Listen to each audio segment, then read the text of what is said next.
If you listened to episode 1, you heard what happened the first time I brought homemade cheesecake to work, and why I was determined to perfect my cheesecake baking after that, which then also led me to making cheesecake for events as a side business. After more than 20 years, the most common questions I get are about baking cheesecakes, like how to know when it's ready to come out of the oven, what causes cheesecakes to crack, how to remove it from the springform pan, how to store it, and how long it should thaw before serving it if it was frozen. In this episode, I share my tips for making cheesecakes at home, from the casual and easy ways of making it in a cake pan, mason jars, and cupcake papers, to the fancier springform pan for elegant slices and mini cheesecake pans for adorable individual desserts. If you are already a cheesecake baker, hopefully a suggestion or two are helpful. And if you have additional tips, please email me at stacy@randomsweets.com and I might share them on an upcoming episode. If you've been too intimidated to try making cheesecake, I hope this episode will give you the confidence to give it a try, because it's really pretty simple. And unless the cheesecake comes out runny, you can always scoop it into balls, dip them in chocolate, and impress people with cheesecake pops. Just know that I've served plenty of cracked cheesecakes and no one knows, because you can always cover it with delicious toppings like fruit and chocolate ganache. And for those of you who don't bake, well, it would be fun if you listen anyway, because you never know when you might have an opportunity to impress someone with your in-depth knowledge of cheesecake making. If you're here for the first time, thank you for listening to Fear No Potatoes and Wool Mittens, where we embrace the warm and cozy spirit of the Midwest. I'm your host, Stacy Mergenthal. Now let's dive in to Cheesecake 101. Before we decide to bake cheesecake, there are a few things to consider. If you're making it to enjoy at home with your family, you really only need to think about which flavor you want, what type of pan to make it in, and ensure that you have room in the refrigerator to store it. But if you're making cheesecake for a party, you'll want to consider a few more things to determine if this is the right dessert to serve. And I say dessert, but you also want to think about savory cheesecakes. In our family, taco is our favorite, but I've also made a good smoky bacon cheesecake with Gouda and Gruyere. First and foremost, think about the temperature of the event. This kind of sounds weird, but just like most cheese, you want to serve cheesecake at room temperature or a little cooler for best flavor. If you are hosting a party in your house, you can most likely serve cheesecake at room temperature and keep any portions you're not using in the refrigerator. But say you're bringing cheesecake to an outdoor event with no access to a refrigerator, you'll want to think about how you're going to keep the cheesecakes cold, like in a cooler, and if it's really hot outside, what the heat will do to the cheesecake that is sitting out. For example, say your kid's graduation party will be in your garage and it's pretty hot outside. You can serve cheesecake, you just want to be planful about how much cheesecake you put out at one time and how long it will sit out. Now you can prolong the time a little bit by placing your serving platter on ice. Once you determine that you can safely serve cheesecake, think about what kind of event it's for, casual or formal, so that you know what you want to offer. If it's a nice sit-down dinner, you might want to bake it in a traditional round springform pan so that you have elegant slices. Or if you want a smaller serving, use mini cheesecake pans for a sophisticated mini dessert. If you are doing slices, make sure that you have a plan for when and who will cut the cheesecake. In just a bit, I'll share with you how to make those nice smooth cuts that are picture perfect. Perhaps you'll be bringing cheesecake to a more casual get-together with a buffet or a grazing table. That's where you could serve cheesecake in cute 4-ounce mason jars, which are easy for people to eat while walking and mingling, or in cupcake paper so it's easy for people, especially kids, to pick up and hold. Baking cheesecake in a cake pan and cutting them into bars is a good option for a casual party, and that's the same for cheesecake pops on sticks. If you serve cheesecake in jars, make a plan for what your guests should do with the empty jars. Again, I know it sounds strange, but trust me, I've been here. At my kids' graduation parties, we hosted them at a public venue, and so we placed a bin by the garbage by the trash can, and it had a sign on it to place their empty jars in that not in the trash can, but in the bin so we could take them home. And at a fundraising gala and a wedding that I did, we instructed the serving staff to gather the jars with the other dishes. Just know that a jar or two will end up in someone's purse. I would just take it as a compliment. Now, once you've decided the size of cheesecakes you will serve, prepare for how you will store them in the refrigerator or freezer and what you will transport them in if the party isn't at your house. When you're deciding what flavor to make, think again about the temperature and how long they'll be sitting out.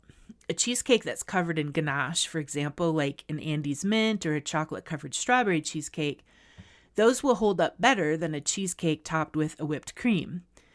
And in my experience, the most popular flavors to serve to a crowd are white chocolate raspberry, vanilla with a side of fruit topping or choice of fruit toppings, and Andes mint.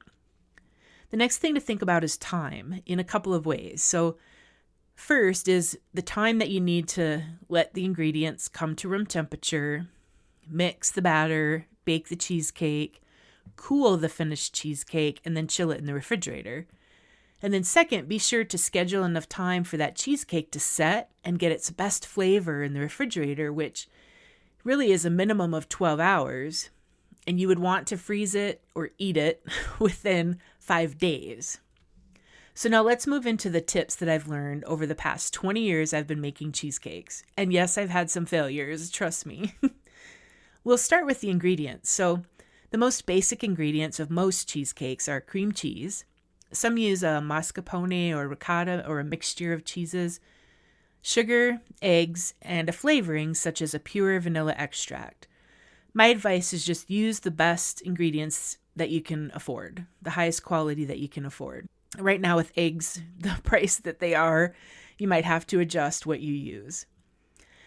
I think the most important thing you can do to ensure success is to bring the ingredients to room temperature. This might be the cream cheese, mascarpone, ricotta, eggs, heavy cream, milk. Sometimes you use sour cream. Sometimes it's a liqueur that you're keeping in the refrigerator, jams or jelly, and then any juice or juice concentrate that you would normally keep cold, they need to be at room temperature. Let these ingredients sit out for a couple of hours. I've found the best way to do this for the cream cheese is to cut it into cubes into the mixing bowl and then cover the bowl and just let it sit a while. And by a while, I mean a couple hours. Here's why. I always start with beating the softened cream cheese. You want it to be a smooth, creamy consistency before adding anything to it. Usually the next step is adding the sugar.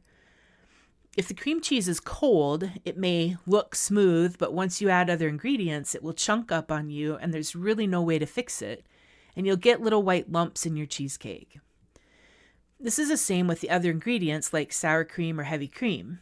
Your cream cheese and sugar might be mixed nicely together, but when you add a cold cream to it, the cream cheese has a tendency to chunk up. Now, a similar concept goes for adding melted chocolate. If you add hot or warm melted chocolate to cheesecake batter, it can seize up, the chocolate can seize up and become a solid again. So you want to let the melted chocolate cool but remain in liquid form. Then temper the chocolate first by stirring in a small amount of cheesecake batter into it, like a teaspoon, and then a little more and so on until it can be stirred into the batter. Now we'll talk about eggs. I always use large eggs. And okay, so don't crack them directly into the cheesecake batter. Crack them into a tall, I use like the liquid measuring cup, a taller measuring cup. Usually it has a spout on it. Crack them in there and then give them a little whisk before adding them to the batter. This prevents whisking too much air into the batter once the eggs are in there. Plus, it's a lot easier to fish out a tiny piece of eggshell in the measuring cup than if it drops into the batter. And you probably already know this, but if you get a little piece of eggshell in the cup, use the other half, the half eggshell, to get it out, because for some reason that eggshell attracts the eggshell piece much better than if you're using a spoon or your finger. Moving on to equipment tips. When people think of cheesecake, we most often think of slices from a round springform pan. And my favorite happens to be a 9-inch glass bottom springform pan from Pampered Chef, which unfortunately they don't make anymore. I like those best because the glass is flat, so the cheesecake slides off onto the platter more easily. But there are, some springform pans have a little lip around the edge on the bottom so they don't slide off quite as well. But there are plenty out there non-glass. I haven't found any glass ones, but there's plenty out there that are flat. I think I have a few aluminum Fat Daddy-O pans that have flat bottoms, and I'm pretty sure I have a Nordic Ware one that has a flat bottom too. I also have a 9x9 inch square and a 9x13 cake pan. So a 9x9 square and a 9x13 cake pan size springform pans. And those work really well for cutting cheesecakes into bars or diamond shapes. And springforms, they're not just for cheesecake. In general, springform pans come in handy for dishes like monkey bread, layered ice cream desserts, especially if you want to bake a brownie or a cookie dough crust on the bottom and then layer ice creams. Also good for pasta dishes like a rigatoni bake, and I use them to make my almond torte. There are lots of sizes of springform pans. I have more than what I probably should have, but you would just need to adjust depending on your recipe. So for example, I've made the batter for a 9-inch cheesecake pan recipe and then baked part of it in a 6-inch pan and then used the rest of the batter in 4-inch pans or mason jars. Maybe I just want to give a gift or need something smaller like a 6-inch. So the rest of that batter is going to need to go into something. Making cheesecake in 4-ounce mason jars, it's one of my favorite ways to make cheesecake. You bake them on a cookie sheet, you cool them, twist the lids on, store them in the refrigerator or the freezer. They're really fun to have on hand, and I like especially that the jars can go in the dishwasher, because one thing I don't like is washing dishes. I don't put the bands in there, but the jars go in the dishwasher. They're really a great handheld dessert, and you can buy mini forks at party stores, most party stores, and that's a really fun way to serve 4-ounce jars of cheesecake, is to also have little mini forks to go with them. Just be sure not to fill them to the top when you're filling it before you bake it, because you want to be able to have room to add toppings like fruit or ganache or whipped cream, maybe chocolate shavings, which you can use your vegetable peeler to, if you have a bar of chocolate, just use a vegetable peeler to put little shavings or curls on top. Now, people often ask me how I make my cute little mini cheesecake. So I have about 10 mini cheesecake pans. They are the brand Chicago Metallic, but there are many brands of mini cheesecake pans out there. The pan has 12 cavities with removable bottom discs. So they're at the bottom that you push up to get each little cheesecake out. Now, if you go this route, I do suggest having 3 pans, because most recipes will make 24 to 36 minis. And they aren't like cookie sheets where you remove them after a couple minutes and reuse them. You bake them and have to let them cool in the refrigerator overnight. So you need as many as what your cake batter makes. So I do suggest 3 mini cheesecake pans at a time. But you don't need to invest in special pans if you want individuals. You can use a regular, like the 12 cavity regular size muffin tin. Just be sure to use cupcake papers, or you won't be able to remove the cheesecakes from the pan without butchering them. The easiest way to make crumb crusts is to use a food processor. But you can also put them in a plastic bag like the crackers or the cookies, in a sealed plastic bag, and then use a rolling pin or a bottle of wine to hit them and smash them into crumbs. And for making the cheesecake, you can certainly use an electric hand mixer to make the batter, but my preferred method is an electric stand mixer, because you want to slowly beat the cream cheese and sugar in the beginning, and I don't have the patience to stand there. Usually I use that time to start making the crumb crust when the stand mixer is going. So mixing the batter. Now you're going to start with room temperature cream cheese, remember, and beat it until it's smooth. And then add the sugar and beat that until smooth, and the sugar's mostly dissolved, so nice and slow. Make sure you gently scrape down the sides and the bottom of the mixing bowl every once in a while. Now with the eggs, when possible, leave the eggs until the last, or the closest to the last ingredient. This is really important because whipping too much air into the batter, especially once the eggs are added, is a common reason why a cheesecake cracks. So now it's time to talk about the part that can be the scariest, baking the cheesecake. The funny thing is, if you follow the guidance of not whipping too much air into the batter in the mixing step, you're already ahead of the game. Now, people don't like their cheesecake to crack. I get it. We all like perfect cheesecake, but I also know that a cracked one tastes just as good, and more times than not, the crack is covered with a topping. So don't panic. The only problem is if there's crack or cracks that are so large that it can't even be sliced nicely, then that's when you might want to scoop it into balls, put sucker sticks in, dip it in chocolate, and voila, you have cheesecake pops. So you start with the crust. It's usually baked or frozen. Most of mine are a baked crust. It just depends on the recipe. If it's a baked crust, only spray the bottom of the pan to bake the crust first. So you're going to spray the bottom of the pan, put in the crust, bake it. Then before adding the cheesecake batter, spray the sides of the pan. So this prevents the cooking spray on the sides from turning brown when the crust is baking. So spray the bottom to bake the crust, then spray the sides. That way the cooking spray on the sides won't get brown while baking the crust. And then ultimately get on the sides of your cheesecake. And speaking of crust, this reminds me that in most cases, I remove the white cream filling from Oreos before I use the crumbs for crust. I just have found that it's less oily, especially if you're adding butter to the Oreo cookie crumbs. And it's hard for us around here where I'm at to find chocolate wafer cookies. So more times than not, I have to use Oreos. So just know, if you find it to be oily, I do remove the white cream filling usually. All right, so for baking, for the most part, cheesecakes are baked at a lower temperature for a long time, between 200 and 300 degrees Fahrenheit. There are exceptions, like my vanilla bean cheesecake I bake at 475 degrees Fahrenheit for 10 minutes before turning the oven down to 200 degrees.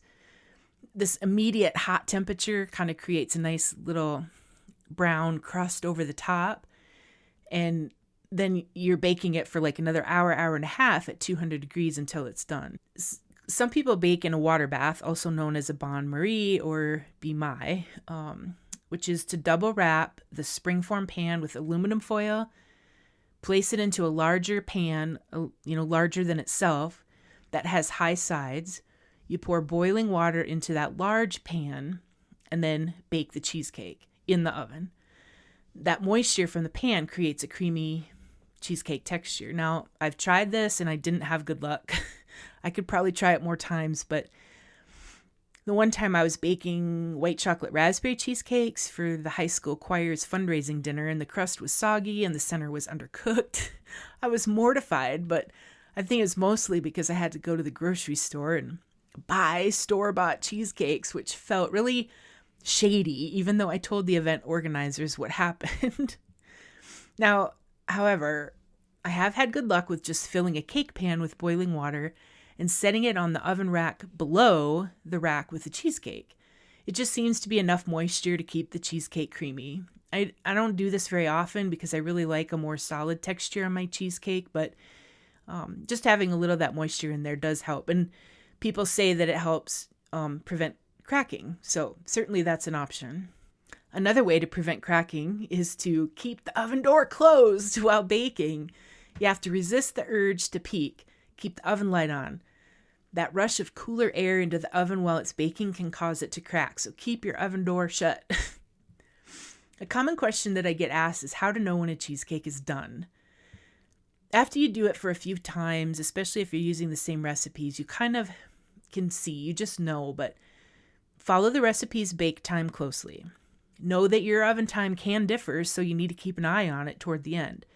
When it's ready to come out of the oven, the top will look mostly done, but it will have a slight jiggle to it in the center. That part of it will set as it cools. Once you remove it from the oven, wait about 10 minutes, and then very gently slide a knife around the inside of the pan to separate the cheesecake from the sides of the pan. Otherwise, your perfectly smooth cheesecake might crack as it cools because it'll try to pull away from the sides of the pan, and if it's still stuck on there, it might create cracks in the middle of your cheesecake. So you're going to let the cheesecake sit at room temperature until it's completely cooled. It's a few hours for a 9-inch and obviously less time for the smaller ones. But once it's cool, you're going to cover the pan with foil and then place it in the refrigerator overnight or for about 12 hours. Then remove it from the pan into an airtight container or the serving platter if you're ready to serve it. The way I remove cheesecake from the pan is to slide the blade of a large angled offset spatula, like a 13-inch offset spatula, those kinds that you use for frosting cakes. I slide that under the cheesecake and slide it onto the serving platter. And for the smaller cheesecakes, like the 4-inch, I use a smaller offset spatula to slide those out off of the bottom piece. Now, if you find that the crust is a little stuck on the bottom, I have kind of a weird way to do it, but I get a dishcloth wet with hot water. I often microwave that wet dishcloth and then lay it flat and set the pan on top of it. That heat and moisture just kind of loosens it, and it's easier to get off of the bottom of the pan. Now, I promised I would share how to make picture-perfect slices of cheesecake. So you're going to want to use a large chef's knife, so a smooth blade, not serrated. And you can do this a couple ways. Take the knife, run the blade under really hot water, dry it really well, make a cut, and then rinse it off until completely clean, dry it, and make a cut. You're going to repeat that for each cut until you have all of your slices. So every time you cut, you're going to run it under hot water, wipe it off, make your cut. Another way I've done this is just make a tall cup of hot or boiling water, and then you just dip that knife in every time, but continue to wipe it. You want the knife to be clean and dry before you make each cut. And they'll look perfect and beautiful and pretty. For storing cheesecake, you can store it in the refrigerator for up to about 5 days. I don't like to keep it in the refrigerator any longer than that, or in the freezer for up to 6 months. Just don't have your fruit toppings on the cheesecakes before you freeze them. A ganache you could certainly have on there. I don't always do that, but just don't do the fruit. Make sure that however you're storing it, that it's covered. Now, if you have frozen a cheesecake, you want to let it thaw in the refrigerator for about 2 days. And remember that you get the best flavor when you eat it at room temperature or just a little bit cooler. So if you're thawing it in the refrigerator, make sure that you're setting it out, even if it wasn't frozen, but make sure that you set your cheesecake out before you're going to eat it, probably at least an hour before you're going to serve it. And it's a crazy thought, but if you have leftovers, store them together or wrap them individually in plastic wrap and then store them in the freezer so that you have a snack anytime. As a matter of fact, that may be the sole purpose of you baking a cheesecake to begin with. Well, you did it. You stayed for the entire Cheesecake 101 class. I'd say you have an A+ chance of baking your own delicious cheesecake. If you have questions, comments, or your own tips to share, please email me at stacy@randomsweets.com. That's STACI. If You Know Potatoes and Wool Mittens is a Random Sweets podcast. I share the recipes for some of my most popular sweet and savory cheesecakes on my website, randomsweets.com. Just click the Recipes tab at the top and click Cheesecake from the drop-down menu. Thanks for spending time with me today.